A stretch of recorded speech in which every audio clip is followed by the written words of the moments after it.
रोजच्या जेवणाची रंगत आणखीन वाढवतात पापड, लोणची आणि चटण्या.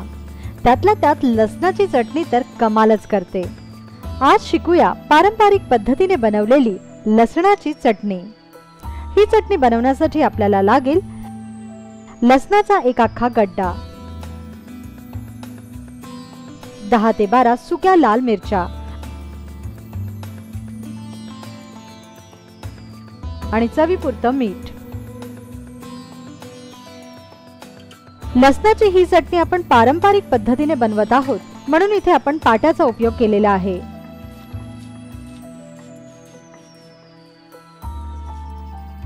तुम्ही मिक्सरवर अगदी 5 मिनिटात ही चटणी तयार करू शकता.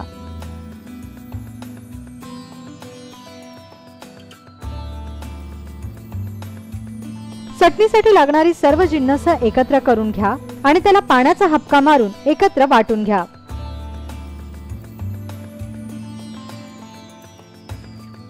ही चटणी जरी ओलसर असली तरी याला पाण्याचा फक्त हबकाच मारा.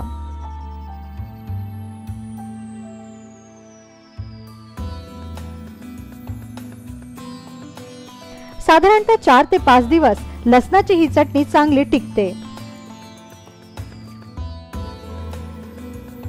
आजारपणात विशेषतः ताप आल्यानंतर तोंडची चव पूर्णपणे बिघडते. अशात ही लसणाची चटणी तोंडाला चव आणण्याचं काम करते. तयार झाली तुमची लसणाची चटणी. पिठलं भाकर, वरण भात किंवा अगदी पोळी सोबत सुद्धा लसणाची ही चटणी खमंग आणि रुचकर लागते.